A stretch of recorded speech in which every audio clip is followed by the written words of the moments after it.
அண்மை செய்தியை பார்த்து வருகிறோம். காசோலை மோசடி வழக்கில் மதிமுக சட்டமன்ற உறுப்பினர் டாக்டர் சதன் திருமலைக்குமாருக்கு 2 ஆண்டுகள் சிறை தண்டனை விதித்து சென்னை நீதிமன்றம் தீர்ப்பளித்திருக்கிறது. விவரங்களோடு இணைகிறார் செய்தியாளர் ரேவதி. ரேவதி, வணக்கம். இந்த வழக்கின் பின்னணி என்ன? முழு விவரம். வணக்கம். மதிமுகவின் தென்காசி மாவட்ட வாசுதேவநல்லூர் சட்டமன்ற உறுப்பினராக உள்ள மருத்துவர் சதன் திருமலைக்குமார் கடந்த 2016ஆம் ஆண்டு தன் தொழில் முன்னேற்றத்திற்கு சென்னை ராயப்பேட்டை சேர்ந்த நியூலிங் ஓவர்சீஸ் நிதி நிறுவனத்தில் 1 கோடி ரூபாய் வரை கடன் பெற்றிருக்கிறார். இதற்காக 50 லட்சம் தொகை கொண்ட 2 காசோலையை சதன் திருமலைக்குமார் வழங்கியிருக்கிறார். கடன் தொகைக்கு வழங்கிய காசோலை வங்கியில் செலுத்திய போது சதன் திருமலைக்குமார் வங்கி கணக்கில் பணம் இல்லை என திரும்பியிருக்கிறது.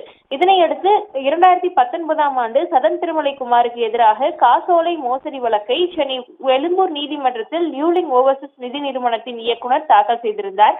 சட்டமன்ற உறுப்பினர் என்பதன் காரணமாக சட்டமன்ற நாடாளுமன்ற உறுப்பினர்கள் மீதான வழக்குகளை விசாரிக்கும் சிறப்பு நீதிமன்றத்தில் இந்த வழக்கு மாற்றப்பட்டு பின்னர் சிறப்பு நீதிமன்ற உத்தரவின்படி சென்னை ஜார்ஜ் டவுன் நீதிமன்றத்திற்கு வழக்கு மாற்றப்பட்டிருந்தது. இந்த வழக்கை விசாரித்த ஜார்ஜ் டவுன் நீதிமன்ற நீதிபதி சுந்தரபாண்டியன் காசோலை மோசடி வழக்கில் சதன் திருமலைக்குமாருக்கு எதிரான குற்றச்சாட்டுகள் சந்தேகத்திற்கு இடமின்றி நிரூபிக்கப்பட்டிருப்பதாகவும் அவருக்கு 2 ஆண்டுகள் சிறை தண்டனை விதிப்பதாகவும் தெரிவித்திருக்கிறார். மேலும் 1 கோடி ரூபாய் பணத்தை 2 மாதங்களுக்குள் கொடுக்க வேண்டும், இல்லை என்றால் மேலும் 3 மாதங்கள் சிறை தண்டனை அனுபவிக்க வேண்டும் என நீதிபதி தீர்ப்பளித்திருக்கிறார். மேலும் மேல்முறையீடு செய்ய 2 மாதங்கள் கால அவகாசம் வழங்குவதாகவும் அதுவரை தண்டனையை நிறுத்தி வைத்திருப்பதாகவும் உத்தரவிட்டிருக்கிறார்.